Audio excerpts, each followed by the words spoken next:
The warhead is already supersonic before the siren sounds. You are in a hotel room in Kharkiv, Ukraine, February 24th, 2022. The room temperature is 4 degrees Celsius because the radiator has been failing for 3 days, and you filed a complaint with the front desk that nobody answered. You are asleep under 2 blankets in your clothes. Then the wall moves. Not the window, the wall. The concussion wave from a 480-kilogram warhead detonating 2 streets away doesn't knock. It rewrites the pressure in the room in under a millisecond. Your eardrums compress before your brain registers what is happening. The lamp does not fall, it is thrown. The bathroom door tears off its upper hinge. A crack opens in the ceiling plaster in a straight line, corner to corner, because the panel joint above you just shifted 4 centimeters. You are on the floor and you do not know how you got there. You have approximately 90 seconds before the second impact. That is the reality of a Mach 7 strike in an Eastern European city in winter. No cinematic flash, no slow-motion debris, just physics, applied faster than your nervous system can process it.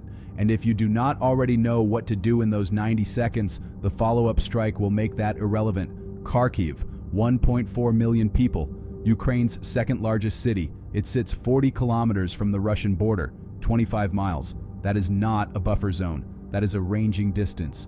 In the final days of January 2022, Russian missile brigade transporter erector launchers were pre-positioned inside Belgorod Oblast, less than 60 kilometers away.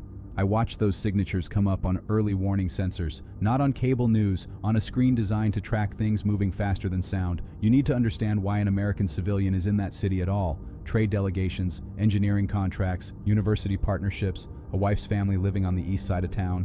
Kharkiv competes with Warsaw and Vienna for industrial talent. It has a functioning airport, 4-star hotels, a functioning financial district. It does not look like a war zone until the morning it becomes one. Now understand what Russia actually needed from Kharkiv. Not occupation, collapse, power substations, water infrastructure, administrative command centers. The doctrine is urban subjugation. Grozny, Aleppo, Mariupol. Kharkiv is the same equation applied at scale in the center of Europe. The Iskander-M is the instrument of that equation. It does not suppress an area. It addresses a building within 5 to 7 meters of accuracy every time. The 9M723 ballistic missile, the specific variant inside the Iskander-M, is a solid-fueled single-stage rocket. The launch vehicle arrives at a firing position, erects, and can be ready to fire within 16 minutes. Once ignited, it does not follow the high, predictable arc of a Scud. That trajectory is what old Patriot software was built to kill. The Iskander-M stays flat. Between 6 and 50 kilometers of altitude, it maneuvers throughout its flight. It does not commit to a predictable terminal geometry until the last few seconds, when it pitches vertical and dives straight down onto the target. Terminal velocity, Mach 6 to Mach 7, between 2,100 and 2,600 meters per second. At that speed, the sonic boom arrives after the warhead has already detonated. You do not hear it coming. You only experience what it leaves behind. At detonation, the blast wave expands outward at approximately 2,000 meters per second in its initial phase. Within 15 meters of the impact point, overpressure exceeds 3.5 atmospheres. The structural frame at that range does not bend. It ceases to exist as a load-bearing system. At 50 meters, you are still looking at over 1 full atmosphere of instantaneous overpressure. For a Soviet-era Khrushchevka, the 5-story concrete panel buildings that make up most of Kharkiv's residential stock, that means simultaneous failure of the load-bearing columns, not sequential, simultaneous. When those columns fail at the same moment, the floors do not tip sideways. They fall straight down, each slab pancakes onto the one beneath it. A 5-story building compresses to under 2 meters in less than 3 seconds. There is no survivable void space, no air pocket, no gap. The physics does not leave room for luck. Beyond that radius, the wave finds glass. Every window within 100 meters becomes a fragmentation weapon. Glass panels fracture into shards traveling over 100 meters per second. If you are at a window, even stepping back from it, that glass will sever arteries before you complete the movement. The instinct to look is the instinct that kills you. Now let me explain what this weapon does to the air defense grid around it, and why your government has not fully explained this on television. The Iskander-M carries the 9B899 decoy package. 6 penetration aids housed in ejection ports at the base of the missile. In the terminal phase, under threat from air defense radar lock, The system deploys those decoys simultaneously. Each one generates radio frequency and infrared signatures engineered to compete with the actual warhead on the fire control track. This is not about fooling the system completely. Modern Patriot AN/MPQ-65 radar is not that naive. This is about something more precise and more devastating: stealing processing time. A Patriot PAC-3 fire control solution requires a continuous resolve track to commit to a kinetic intercept geometry. The 9B899 decoys inject competing track candidates into that solution.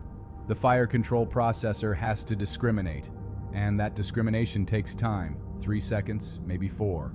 Against a warhead in vertical terminal dive at Mach 7, 3 seconds is the distance between an intercept and a detonation. I have watched what that discrimination delay looks like on a radar screen.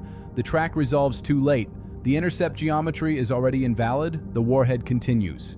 This is why the Ukrainian Air Force stated in March 2023 that Iskander ballistic variants could not be reliably intercepted. That is not an admission of failure. That is a physics acknowledgement.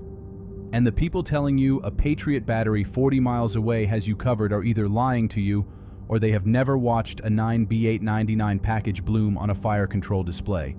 You cannot intercept your way out of this. You survive it with architecture and discipline. When the siren activates, your brain freezes. 2 to 4 seconds of involuntary motor suppression. That is human. That is the amygdala shutting down voluntary function under acute threat stimulus. You will feel the urge to look toward the sound, to reach for your phone, to stand at the window. Do none of that. Here is the math that keeps you alive. Soviet-era panel construction follows a consistent geometry. The exterior wall, the building's outer skin, absorbs and transmits the initial overpressure and fragment impact. The interior corridor wall, separating your room from the building's central hallway, is a secondary structural member. It absorbs what gets through the first. 2 walls between your body and the blast source. That is the rule. 2 walls equals survivable probability at distance. 1 wall is catastrophic injury risk. 0 walls is the finality equation. From your hotel room, you move to the interior corridor, not in 10 seconds. Now, face down on the corridor floor, both hands covering the back of the neck, mouth slightly open. This equalizes ear canal pressure and reduces the probability of rupture from overpressure. If the building has a basement or subgrade level, you move there. Every additional meter of earth above your body multiplies your protection against fragment penetration. Do not move outside after the first impact. The Iskander-M does not operate in isolated single shots. Russian targeting doctrine for urban infrastructure suppression uses sequence strikes with deliberate intervals. The gap between first and second impact is long enough to pull survivors into the open, long enough for first responders to arrive, then the second strike lands. 15 minutes minimum before you expose yourself at street level. 15 minutes is the floor, not the target. The strike sequence ends. The city does not recover. It begins to die more slowly. Kharkiv's water infrastructure runs on electrically powered pumping stations. When the power grid takes hits, and it will, those pumps stop. Pipe pressure begins dropping within minutes. You have a 2-hour window before the taps run dry. Fill every container in that room, the bathtub, every bottle, every glass, every pot. Fill them all before that window closes. Every liter you secure in that window is a day of life. After 2 hours, that option is gone. The second threat is temperature. Kharkiv in February averages -8 Celsius. Without heating infrastructure, a hotel room becomes a cold trap within hours. Layer everything you have.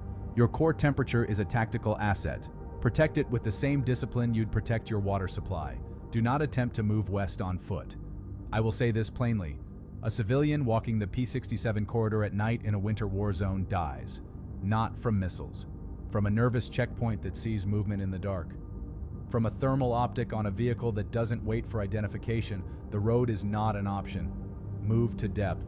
The Kharkiv Metro, specifically the Saltivska line, was built under Soviet civil defense doctrine to survive nuclear overpressure. Those stations sit deep enough underground that the reinforced tube geometry absorbs the blast signature of conventional warheads. In the first weeks of the 2022 invasion, over 150,000 Kharkiv residents made that calculation correctly. They moved underground and they survived the strike sequences that continued above them. You wait there. You wait for a recognized diplomatic corridor, an armored convoy, A verified ceasefire window communicated through your embassy's emergency notification system, which you will have already registered with before traveling anywhere within 500 kilometers of an active military buildup. You do not improvise extraction. You wait for a structure that will not get you shot at a checkpoint in the dark. The Iskander-M does not know your name.